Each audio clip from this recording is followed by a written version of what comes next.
Morning और family. माझं नाव आईब मुजावर. मी येतं घेऊन येत आहे ब्लॉग एक मस्तपैकी मराठीत.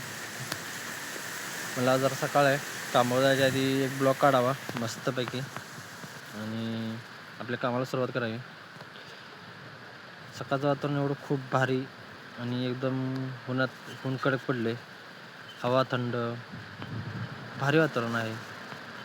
या वातावरणात तुम्हाला मी जाता जाता सर्व दाखवेन आमच्याकडे काय आहे आणि काय नाही. बघा हे आमची मस्तपैकी किती भारी आहे. हिचं नाव आहे सारिका. किती भारी दिसते बघा ना, एकदम शांत. परत आमच्या बघा ही काळी मैना, किती भारी दिसते काळी मैना. हिरवगार शिंगा द्यायची.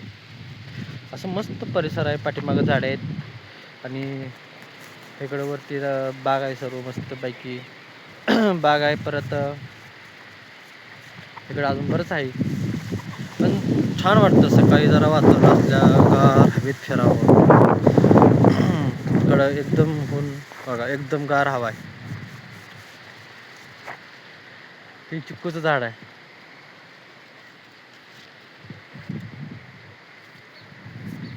परत बघा इकडे आमचे थोड्या गाय आहेत. बाकीच्या गायमध्ये शेडमध्ये आम्ही ठेवलेत. आणि भीती बाबा, मी जवळ गेला ही भीती गाय. हिला कंचवाडी गाय म्हणतात. कंचवाडी ही सर्वात भीती गाय. काय गायला बोलावं, मालकालाच भीती. पण तशी शांत जनावर आहेत माझी आणि मी सांभाळतो पण तसं आम्ही त्या गायांना. नेक्स्ट टाइम तुम्हाला अजून दाखवेन मी बाकी अजून व्हिडिओमध्ये भरपूर. मागच्या वेळेस मी आलो होतो मागच्या ब्लॉगमध्ये, त्यात बघा मी कोळपायला आलो होतो.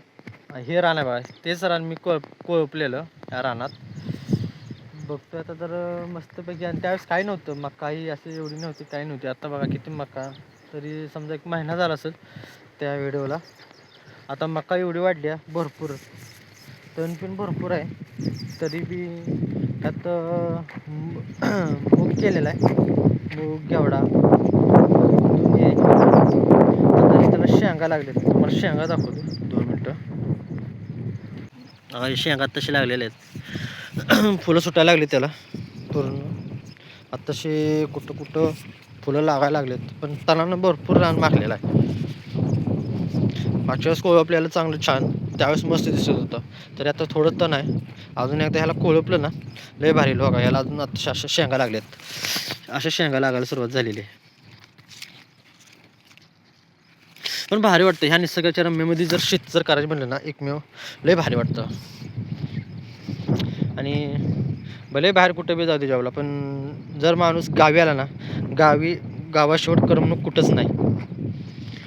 आणि गावाला जसं म्हणजे शांत वातावरण, एकदम हवा, परत इतर परिसर, त्यामुळे माणूस रमून जातो. आणि जादा करून शेतीमध्ये ज्यांच्याकडे शेती आहे, समजा गाय आहेत, बरेच काही, तर तो माणूस त्यात रमून जातो. असं वाटत नाही की बाबा आम्ही कोणत्या गावात आलो येऊन थांबलो आहे, कधीच वाटत नाही. कारण की शेतीमध्ये मन जो एकदा जीव लागला ना, तर पूर्णपणे माणूस त्यात रमून जातं. तसं आमचं पण तसंच आहे, शेतीमध्ये पूर्णपणे जीव रमून गेल्यासारखंच. आणि काम करायला तर खूप आवडतं शेतीमध्ये. पवन चिके पायापाठी मागं इथं दरवर्षी म्हणजे एप्रिल महिन्यात यात्रा भरते. याला भैरवाचा डोंगर मानतात, कारण की हा देव सगळ्यांना पावतो आणि भरपूर लोक बाहेरून येतात. मी आता त्या पायथ्याशी आहे. मी ज्यावेळेस नेक्स्ट टाईम मला नक्कीच टाईम जर भेटला तर मी तिथं जाऊन व्हिडिओ काढेन आणि तुम्हाला त्या मध्ये दाखवेन की इथं ह्या देवाला जास्त का मानतात. कारण हे तर आहे ना, जी तुम्ही मागल ते स्वप्न त्या माणसाचं पूर्ण होतं. आणि ह्या देवाला आहे ना, बाहेरून खूप लोक येतात आणि भरपूर जी यात्रा भरते, भरपूर लोक ह्या यात्रेला येतात. म्हणून तर पाठीमागं माझे कसं आहे पूर्णपणे तिथं आम्ही लहानपणी खेळत होतो. हे तुम्हाला दिसतंय का तलाव आहे बघा सारखं, तिथं आम्ही लहानपणी खेळत होतो. आणि पहिली दुसरी तिसरंच असताना या तलावाची काम असायचं. सर्वांना माहिती आहे, तुम्ही घरी विचारू शकता की तलाव म्हणजे काय, तर ते सांगते तुम्हाला. तलावामध्ये आम्ही पहिले खेळायचो, आता ते दिवसच राहिले नाहीत.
ह्यो सगळा सोलर पॅन्ट आहे, तुम्ही बघू शकता व्हिडिओ मार्फत.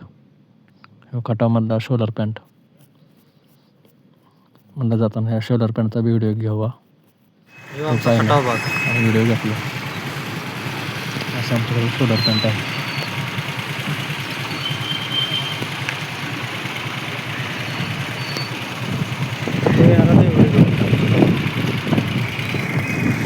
बसमुळे ट्रॅफिक लागलेलं आहे.